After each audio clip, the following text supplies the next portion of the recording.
If you've read Crime and Punishment by Fyodor Dostoevsky, you probably remember the deeply troubled character, Rodion Raskolnikov.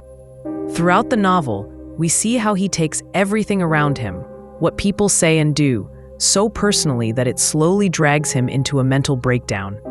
His self-doubt, confusion, and emotional struggle give us one powerful message. No matter what happens around us, we must not let others mentally control or hurt us.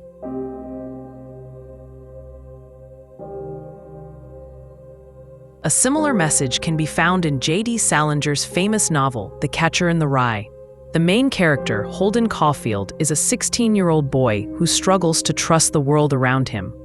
Like Raskolnikov, he takes everything personally, and the more he does, the more he suffers, ending up in depression, loneliness, and emotional instability, eventually becoming completely disconnected from society.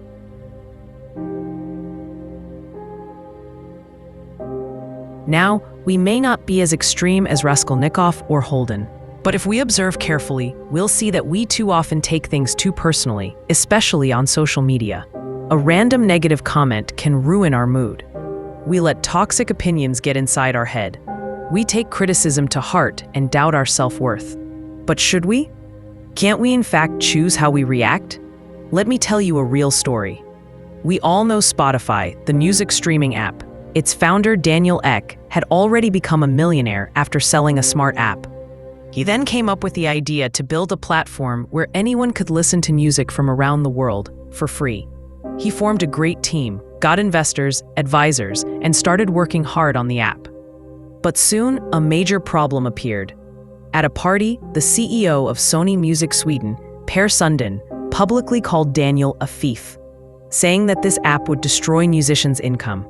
Daniel could have easily gotten angry, taken it as a personal insult, or even questioned if he was doing something wrong. But he didn't.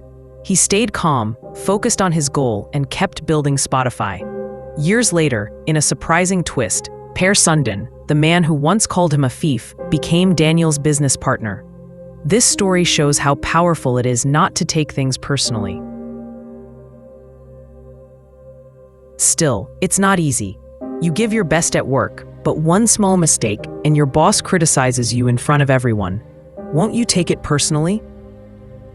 You help someone with all your heart, but when you ask for a little help back, they turn away. Won't that hurt? You're explaining something carefully, but the other person is clearly ignoring you. Won't that frustrate you? Yes, it will. And that's natural. But what if you didn't take it personally? What if you changed your perspective a little? What if you tried to understand the other side of the situation? What if, instead of reacting emotionally, you responded logically? Wouldn't things feel lighter? Wouldn't you feel more at peace? Let's say you're out shopping peacefully. Suddenly, someone walks up and says something rude to you. You're shocked. Now you have two choices. You react emotionally and say something rude back. You ignore them, thinking, this person must be going through something, and walk away. Whichever path you choose depends on how you see the situation. And that's the main idea behind cognitive behavioral perspective.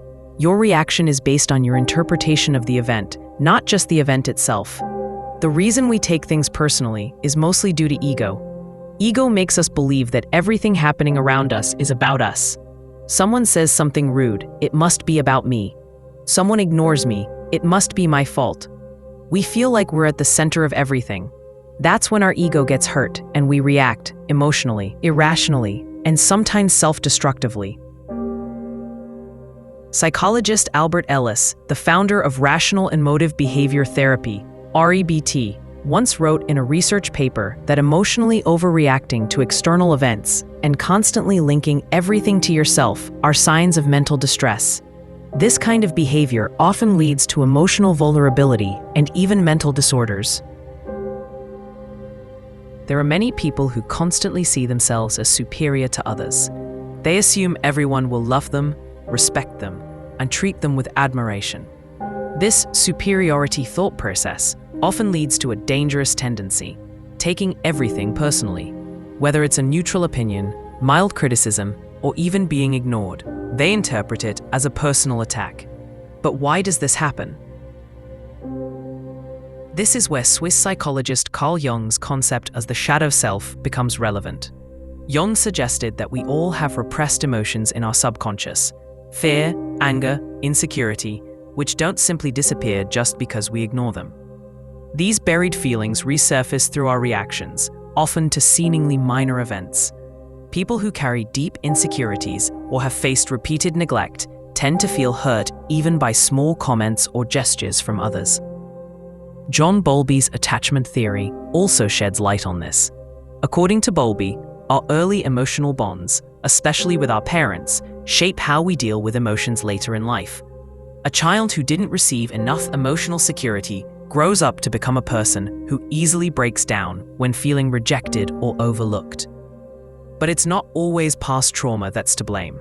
Sometimes it's simply the pain of not being seen or acknowledged. For instance, imagine working tirelessly at the office without receiving any credit. Then you come home and try to share your frustration, but your partner doesn't pay attention either. That frustration doesn't just come from the event. It stems from a bruised ego craving validation.